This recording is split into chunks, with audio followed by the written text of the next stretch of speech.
What happens in Afghanistan does not stay in Afghanistan. Welcome to Eye of the Storm. I'm Amba Shamsi. This week on the show, Afghanistan is in the eye of the storm as a furious debate over strategy is underway in the US. Meanwhile, the question of credibility haunts post-election Afghanistan. How will all of this impact Pakistan? We'll find out after these highlights. With US policy in Afghanistan failing, what will Pakistan's role be? Runoff polls, fraud allegations and voting recount. Will Pakistan be bearing the brunt? Given the storm clouds in our neighboring country, what should Pakistan's response be? According to US Secretary of Defense Robert Gates, this has been the bloodiest year so far in Afghanistan. Prompted by the US commander in Afghanistan, General Stanley McChrystal's recommendations, a strategy review is underway. How will this affect Pakistan? Our correspondent Umar Daraz finds out. Are we winning the war in Afghanistan? Is this really a winnable war? Is there any reliable exit strategy with the American government? These are the questions being debated in America. The debate was prompted by the resurgence of the Taliban, ever-growing insurgency against foreign troops, and an alarming number of casualties of American forces in 2009. President Obama, it seems, is caught between a rock and hard surface.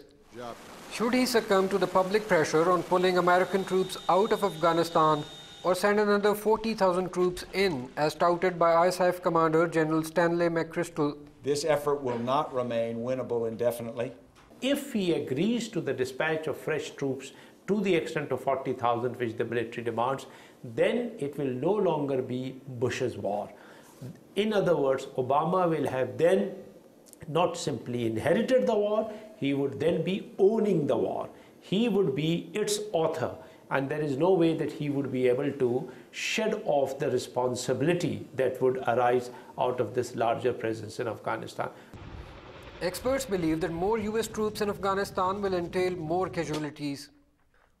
Therefore, Washington may be considering an enhanced role for Pakistan in the war against terror in Afghanistan, both in terms of intelligence sharing and checking cross-border infiltration. I think whatever final decision is taken in Afghanistan by the Americans, it would be a very good idea for them to consult with our own military command, because there are two theater of operations, but they are very, very closely linked, and one is bound to influence the other. The Americans seem aware of the fact that more US troops in Afghanistan might create difficulties for Pakistan. It might lead to an enhanced terrorist activity inside Pakistan. The new scenario might force Pakistan to rethink the level of its involvement in the war on terror in general and the US counter-insurgency efforts in Afghanistan in particular. I would want to see Pakistan and America cooperate in a manner that the Al-Qaeda is taken out speedily and totally. At the same time, I will want America and Pakistan to identify those amongst the Taliban who are known as reconciliables, those who can be brought back, those who went and joined the Taliban not because of conviction but because of convenience. Experts believe this can only be done through mutual cooperation. America seems committed in its strategy of carrying out drone attacks on suspected terrorist targets in Pakistan, which at times result in civilian casualties as well. The US lately also expressed its intentions of carrying out surgical strikes against what it calls the Quetta Shura, the top Taliban leadership allegedly hiding in Balochistan. Many believe the US needs to take into account Pakistan's security concerns if it wants a continued Pakistani involvement in its counter-insurgency efforts in Afghanistan, or else the emerging scenario might force Pakistan to gauge the level of its commitment. Umar Daraz, DawnNews. The AFPAK strategy launched earlier this year joined the two countries in the war against militancy. Given recent developments, should Pakistan get more involved than it already is? We asked some politicians. We must be careful about it, that we should not provide our soil to control Afghanistan or any other country. We have paid the price already, and now we should not involve ourselves.